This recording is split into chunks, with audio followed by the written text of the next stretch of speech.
Good evening, my teleporters. This is Marie. How are you guys doing?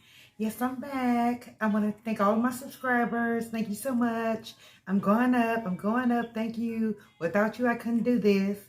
And so basically what I wanted to do is I'm going to start doing something that's called the Ghetto Chronicles. Okay? Every week. And basically, these stories are stories from my childhood, from my younger days rather, on up. Now, let's just start that when I was younger, I told you I was something else, okay? I was in that game, you know what I'm saying? And I was out there, and the good Lord has blessed me not to get in trouble. I'm so thankful.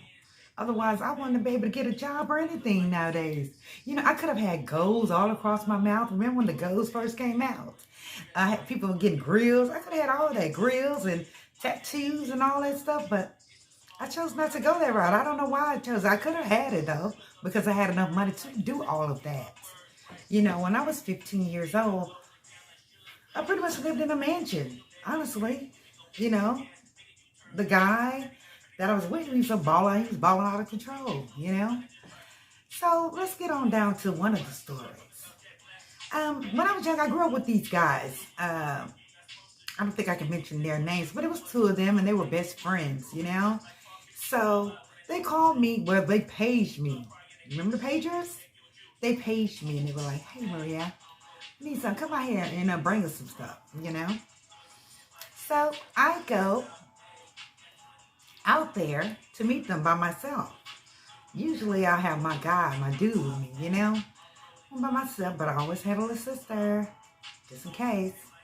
Well, got out there, and the guys, first thing they do say was, and we grew up together. Now, mind you, we grew up together from elementary on up. And when I was like, man, we ain't got no money, man. We just don't have no money. I was like, what you mean you don't have no money? You called me, what's up? You paged me, what's up? You don't have no money. You ain't got no money. Like, you know what time it is. So I said, well, you better holler at my dude, because he parked down the street. Him and his friend parked in that car right there down the street watching me. So what's it going to be? So I reached up under my little thing and got my little sister, and I was like, what's up?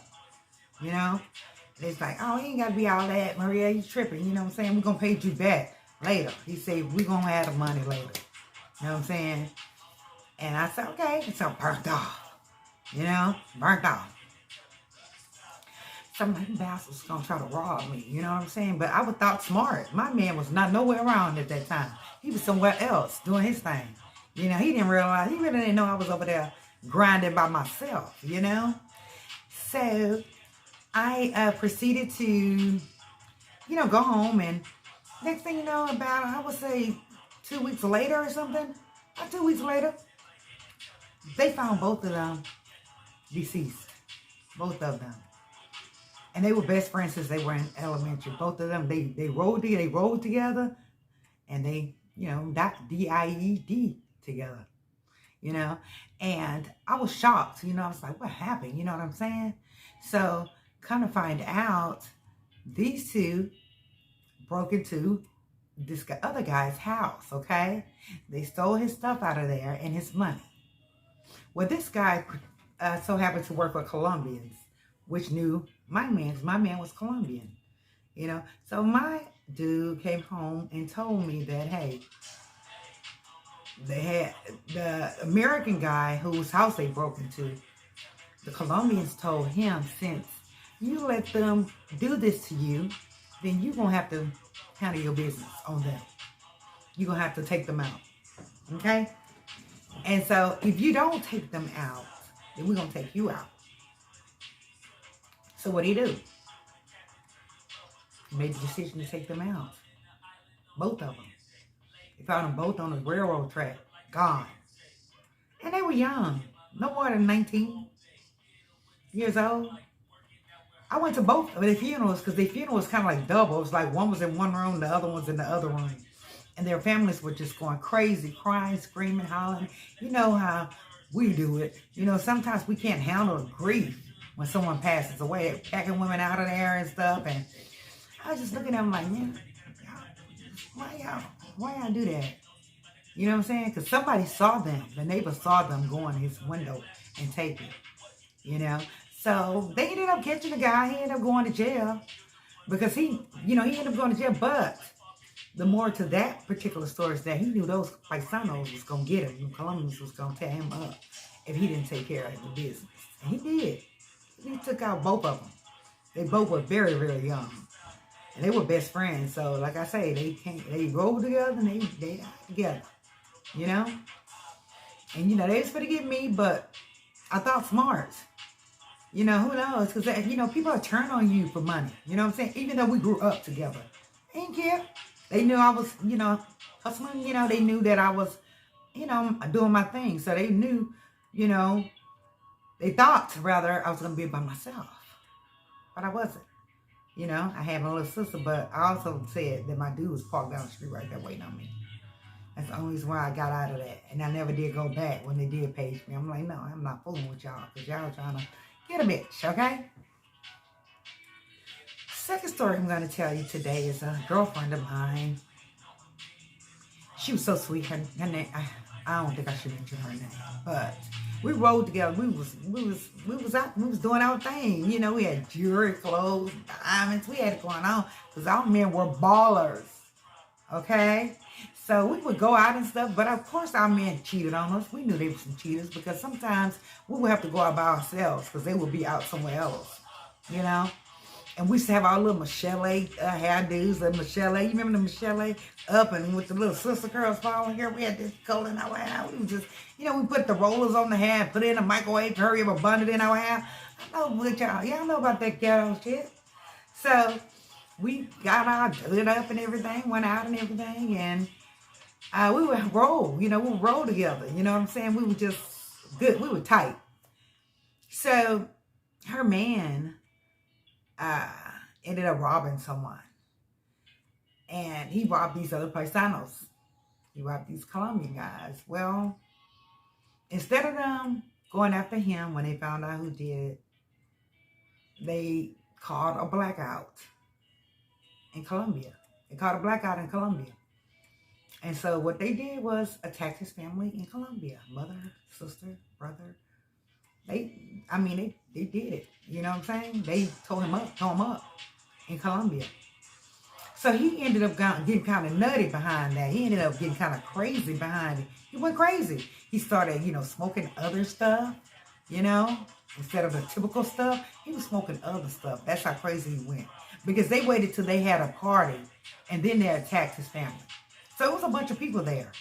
It's like they were trying to take out his whole generation. That's what they did. They were not playing. Dogs, cats, everything. Bye. So, I'm going to tell you his, well, no, I'm not going to tell his name. But anyway, he ended up going crazy. And so my girlfriend was like, man, he's so crazy. She said, I'm leaving him. So she ended up leaving him and started dating an American guy, This American guy was a baller, too. He was balling out of control. He had it going on. So my friend was like, girl, yeah, we're going to Corpus Christi this weekend, right? I'm like, y'all in? She said, yeah, we're going to have some business, but we'll be back, Well, when she got to Corpus Christi, something very terrible happened. The people that they were meeting basically wanted to rob him. And what they did to my friend was very disheartening, They basically had her they pulled her arms out and basically, took them out, both of them. And, for him to tell what the stuff was, And he already knew that they were going to take him too, so he would not tell. From what I understand, he didn't tell, They caught them too, but they both were there too, like near a train rail yard, like a rail yard. That's where they caught them at, found them at.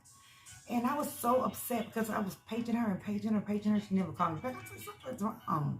I went to her house. Her mom was like, I'm worried about my baby. I said, I know I've been paging her, And I said, I don't know that guy that she dating. I said, do you know the guy she dating? And she told me his name and everything. And I was like, don't know him, But then About a couple of days later, mama got the call. It was her. Her and him, they met their demise. Both of them met their demise. It was very sad, because she was my friend, And I had several friends pass away in this game, several. She was just one of them. And then I'm going to tell you one final story about a friend of mine as well. She had just moved into this new house, out there in the hood. But before she lived there, Colombians lived in that house, okay? Well, one particular night, her and her boyfriend were in the living room with their baby, and her boyfriend was black. And somebody knocked on the door. And so she peeped out the peephole to see who it was. When she did that, it just, boom, blew most of her face and head off, with a sawed-off SHOTGUN. And her boyfriend, when he saw this, they ran, whoever did it, but when he saw this, he went completely crazy too. Just like the other guy went crazy. Just lost it. The neighbor said he was running, hopping her gate, and she thought he was trying to break in her house, but he wasn't trying to break in her house. He was just trying to get away, just run, because he had never seen anything like that. So she had to have a closed casket. And come to find out, like I said, it was some more people that lived there who they were looking for.